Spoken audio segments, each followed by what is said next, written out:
এনেকুৱা এটা পৰিৱেশৰ মাজলৈ অসমৰ সমাজ জীৱনক লৈ যোৱা হৈছে। সকলো কথা মানুহে বেলেগৰ মুখত পৰমুখাপেক্ষী হৈ চাই থাকিব লাগে। ভিক্ষাৰ পাত্ৰ লৈ দিল্লীৰ মুখলৈ চাব লাগে, 830 টকীয়া মুখলৈ তেওঁলোকে দিছপুৰৰ মুখলৈ চাব লাগে। গতিকে এই সময়ত যিটো ন্যায় দিব লাগিছিল, অৰ্থনৈতিকভাৱেও যদি ন্যায় দিব লাগে দুখীয়া জনগণক, 830 টকা হ'ব লাগে 8300 টকা। চৰকাৰ গঠন হোৱাৰ দিনটোৰ পৰাই, প্ৰথম দিনৰ পৰাই প্ৰতি মাহত 8300 টকা হ'ব লাগিছিল, দুখীয়া মানুহৰ পকেটলৈ যাব লাগিছিল। নিবনুৱাই ভাত্তা পাব লাগিছিল 5000 টকা। এইবোৰ হোৱা নাই।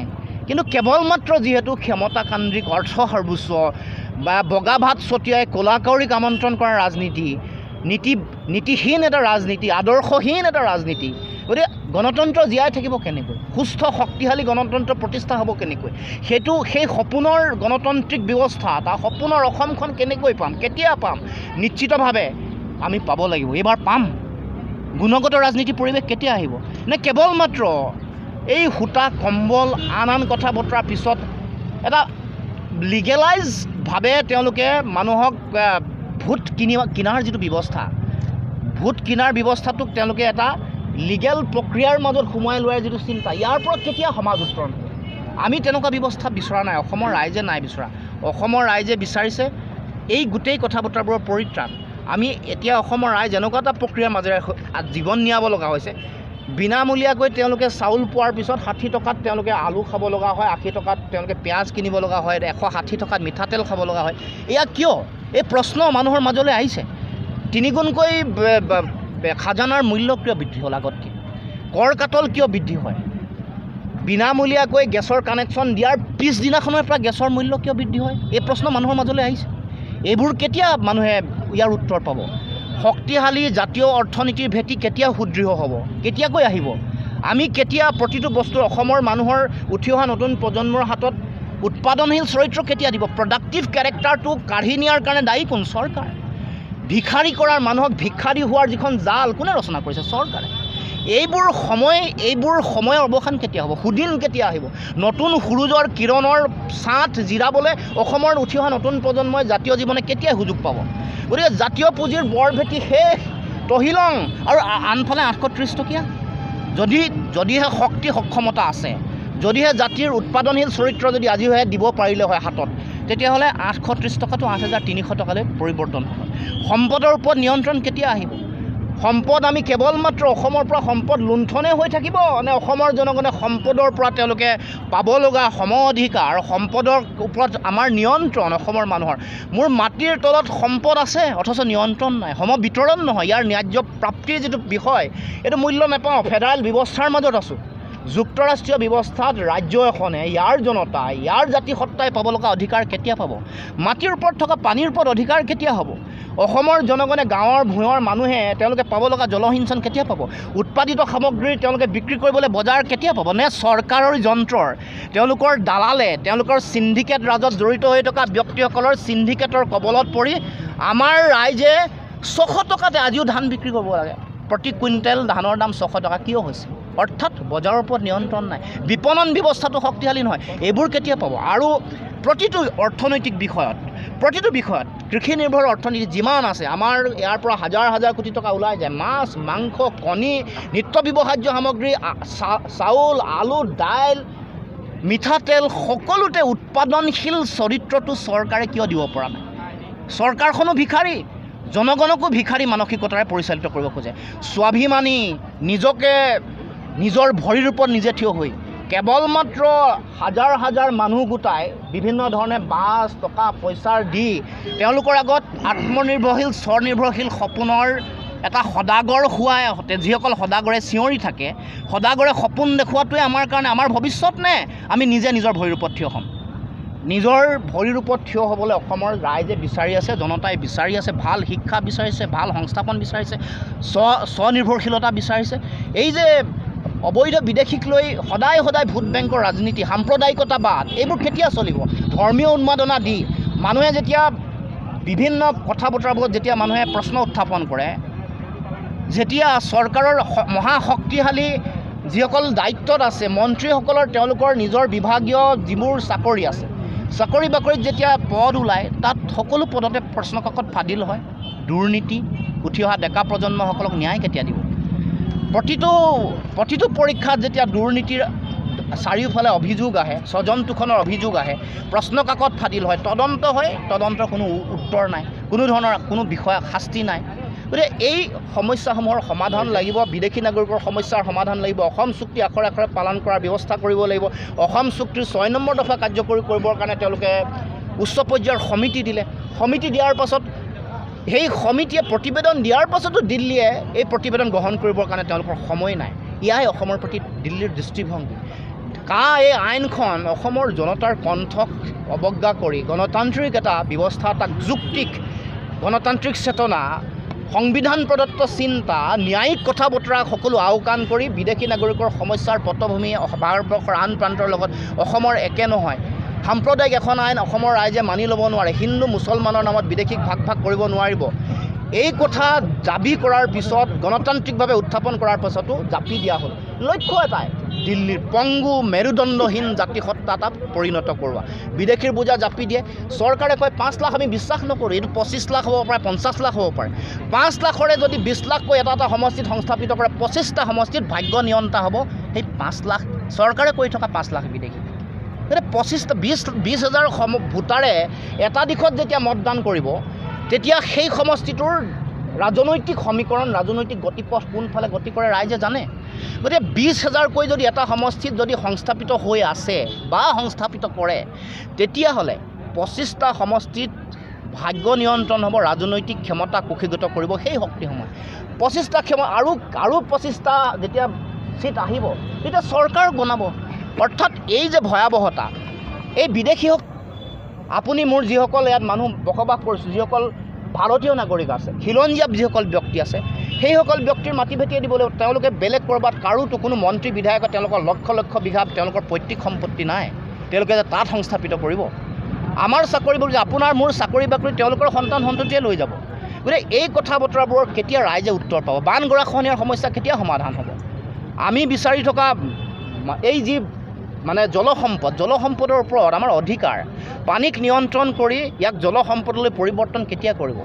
জলসিঞ্চন কেতিয়া হ'ব? এইবোৰ কথাৰ উত্তৰ বিচাৰিছে, এইবোৰ কথাৰ সমাধান বিচাৰিছে। গতিকে এখন খুব শক্তিশালী আধুনিক সমাজ, এখন গণতান্ত্ৰিক ব্যৱস্থাৰে পৰিচালিত এখন ৰাজ্য বা ৰাষ্ট্ৰ, মানৱীয় প্ৰমূল্য, সাম্প্ৰদায়িকতাহীন পৰিৱেশ, ভাতৃত্ববোধৰ আধাৰত প্ৰতিষ্ঠিত সমাজ, শংকৰ আজান, স্বৰ্গদেউ চাওলুং চুকাফা, মহাৰাজ নৰনাৰায়ণে প্ৰতিষ্ঠা কৰি থৈ যোৱা সপোনৰ সমাজখন অসমৰ ৰাইজে কেতিয়া পাব? কেতিয়া অসমৰ ৰাইজে অসমৰ জাতীয় অৰ্থনীতিৰ বৰ ভেটি টনকিয়াল কৰিব পাৰিব? জাতীয় পুঁজিটোক শক্তিশালী বুলি কৈ নিজকে ধনী কৰি ৰাইজৰ অসমীয়া আইৰ এই বৰ ভেটি, ৰাজনৈতিক ভেটিটো উদং হোৱাৰ যে ছবিখন অসমৰ জনগণে কেতিয়া উপলব্ধি কৰিব পাৰিব? কেতিয়া সুস্পষ্ট হ'ব?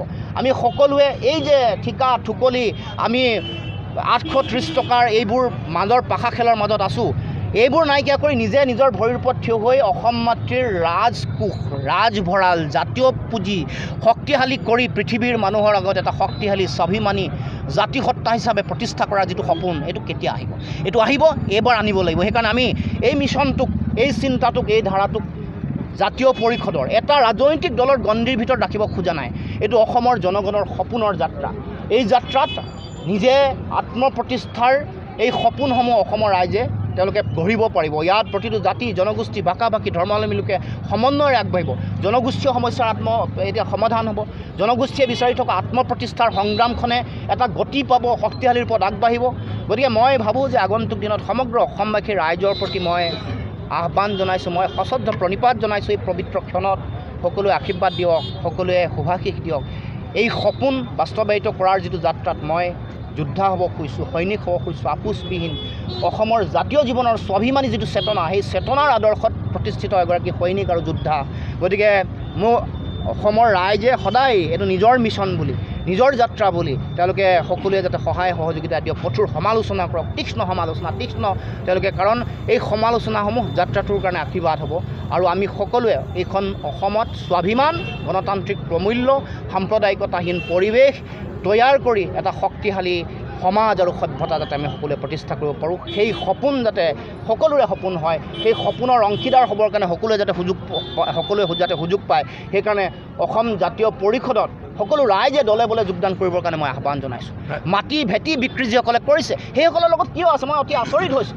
মাটি ভেটি বিক্ৰী কৰি উচন কৰিব ওলাইছে, তাৰপাছত তেওঁলোকৰ লগত তেওঁলোকৰ সংগ এৰক, নহ'লে অন্যথা জাতি নাথাকিলে, সমাজ নাথাকিলে, ৰাজ্য নাথাকিলে কাক লৈ ৰাজনীতি কৰিব, কাক লৈ সাম্প্ৰদায়িকতা দিব, কাক লৈ ধৰ্মীয় এচামুচ খুৱাই মানুহক ধৰ্মীয়ভাৱে উন্মাদ কৰিব।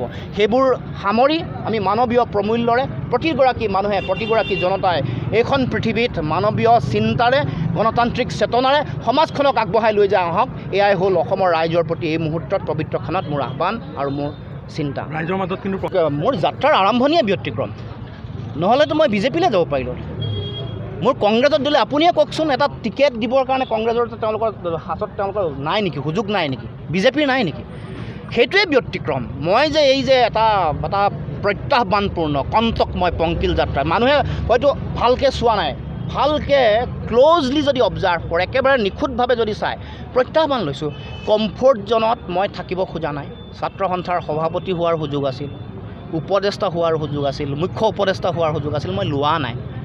কোনো প্ৰতিষ্ঠিত দললৈ মই যাবলৈ ইচ্ছা কৰা নাই, কাৰণ সেই প্ৰতিষ্ঠিত দলসমূহে কেৱল মাত্ৰ পঁচাশী বুলি নক'ব, স্বাধীনতাৰ পিছৰ পৰা এনেকৈ জাতিক গাদ্দাৰী কৰা মানুহ বহুত, ছাত্ৰ সন্থাৰ পবিত্ৰ মঞ্চৰ পৰা গৈ গাদ্দাৰী কৰা মানুহৰ যিমান আছে, আন বেলেগ বেলেগ ক্ষেত্ৰৰ পৰা আহি গাদ্দাৰী কৰা মানুহৰ সংখ্যাও কম নহয়। এইটো হিচাপো কৰিব লাগিব, হিচাপৰ তোলা চালনীত সকলো উঠিব লাগিব। সেইকাৰণে সমতাৰ দৃষ্টিভংগীটোৰে গণতান্ত্ৰিক চেতনাৰে আগবাঢ়িব লাগিব।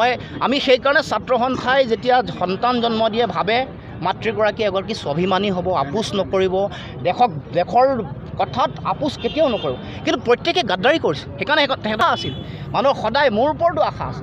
কা আন্দোলনলৈ যাওঁতে মাতৃসকলৰ তেওঁলোকৰ চকুত সজল নয়নত থকা আশা মই নিজে দেখিছোঁ, নিজে বুজি পাইছোঁ। আৰু যদি মই তেওঁলোকৰ এই আশাক যদি নিৰাশালৈ পৰিণত কৰোঁ, মই যদি তেওঁলোকক বিশ্বাসঘাতকতা প্ৰতাৰণা কৰোঁ, মই হৈ নাথাকিম। যদি সত্তা বুলি মোৰ মাজত কিবা এটা আছে, সেইটোৰ অপমৃত্যু ঘটিব। যিসকলে তেওঁলোকৰ চিন্তাৰ লগত আপোচ কৰিছে, ইতিমধ্যে তেওঁলোকৰ সত্তাৰ মৃত্যু ঘটিছে। তেওঁলোকক যিয়ে নকওক, নায়ক কওক, বেলেগ কিবা কওক, তেওঁলোকৰ সত্তাৰ ইতিমধ্যে অপমৃত্যু ঘটিছে। তেওঁলোকৰ কেৱল মাত্ৰ অৱয়ব আছে, অৱয়ৱৰ ওপৰত তেওঁলোকৰ চোলা কাপোৰ আছে, আৰু তেওঁলোকে ৰাষ্ট্ৰই দিয়া কিবা এটা বাপ তেওঁলোকৰ আছে। তেওঁলোক হয় মন্ত্ৰী, নহয় বিধায়ক, শক্তিশালী মন্ত্ৰী, নতুবা মুখ্যমন্ত্ৰী, কিন্তু সত্তাৰ অপমৃত্যু যে ঘটিছে অসমৰ জনগণে ইতিমধ্যে দেখিছে। আৰু এটা কথা আপোনাৰ পৰা জানিব বিচাৰিম, নিশ্চিতভাৱে এইটো প্ৰথম দিনৰ পৰাই কৈ আছোঁ যে কোনোবা ৰাষ্ট্ৰীয় ৰাজনৈতিক দলৰ বুকুচাত উঠি তেওঁলোকৰ অক্সিজেন সেৱন কৰি কোনোবাই যদি জাতীয়তাবাদ প্ৰতিষ্ঠা কৰিম বুলি ভাবিছে, তেখেতসকল মূৰ্খৰ স্বৰ্গত বাস কৰিছে। আৰু তেনেকুৱা স্বাভিমানহীন জাতীয়তাবাদ আমাক নালাগে, স্বাভিমানী জাতীয়তাবাদ লাগে। দেখুৱাইছে, কনৰাড চাংমাইতো দেখুৱাই দিলে। তেওঁ কম্পালচনত ৰাজনৈতিক বাধ্যবাধকতাত বিজেপিৰ লগত তেওঁ মিত্ৰতাত আছে, কিন্তু তেওঁৰ নিজৰ ৰাজ্যখনৰ কাৰণে আজৰি আনিলে, কা নেমানো বুলি ক'লে। আজি মণিপুৰত চাওক, তেওঁলোকৰ নিজৰ মাজত বিভিন্ন ধৰণৰ ফ্ৰেকশ্যন আছে, সংঘাত আছে, দ্বন্দ্ব আছে, কিন্তু মণিপুৰী মানুহৰ ইণ্টাৰেষ্টত তেওঁলোকে আজৰি আনিলে। ৰাতিৰ ভিতৰত ILP আনি তেওঁলোকৰ দেখুৱাই দিলে নাগা শক্তিসমূহ বিভিন্ন ধৰণৰ বিভাজিত, NSCN কেইবাটাও তেওঁলোকৰ ফ্ৰেকশ্যন আছে, কিন্তু নাগা ইছ্যুত, নাগা জাতীয়তাবাদ, নাগা মানুহৰ ভৱিষ্যতৰ ইছ্যুত তেওঁলোকে কম্প্ৰমাইজ কৰা নাই, নকৰে, আজৰি আনিছে। ৰাজনৈতিক বাধ্যবাধকতাত কাৰোবাৰ লগত কেতিয়াবা আছে, কিন্তু তেওঁলোকে দেখুৱাই দিছে তেওঁলোক জাতীয়তাবাদ কাক কয়, তেওঁলোকে এইটো দেখুৱাই দিছে। এইটোৱে আজি নোৱাৰিলে হ'লে নেকি ৰাষ্ট্ৰীয় দলৰ মানুহ হয় তেওঁলোকে পত্ৰ দিলে নেকি, মুখ্যমন্ত্ৰীৰ পৰা এখন পত্ৰ গ'ল নেকি যে অসমৰ ৰাইজৰ পটভূমি এইটো, গতিকে আমি গ্ৰহণ কৰিব নোৱাৰোঁ, অনুগ্ৰহ কৰি অসমৰ ইয়াৰ পৰা আঁতৰত ৰাখক আৰু আমাক সুকীয়া ব্যৱস্থা দিয়ক যাতে ই আমাক অসমৰ জাতিটোৰ ভৱিষ্যত ধ্বংস কৰিব নোৱাৰে। এই ষ্টেণ্ডটো কিয় দিব নোৱাৰে? সাহস নাই, এইটো বেলেগ কথা। কনৰাড চাংমাৰ ভাষা বেলেগ হ'ব পাৰে, ইয়াত বিনয়েৰে তেওঁলোকে ক'ব পাৰিলে যে পটভূমি এনেকুৱা, আমি এইটো গ্ৰহণ কৰিব নোৱাৰোঁ। এইটো হ'ল স্বাভিমানহীন, জাতীয়তাবাদহীন মানুহৰ তেওঁলোকৰ কথা, তেওঁলোকৰ বতৰা। গতিকে আমি আগন্তুক দিনত স্বাভিমানী শক্তিশালী জাতীয়, এইটো মোৰ জাতীয় জীৱনৰ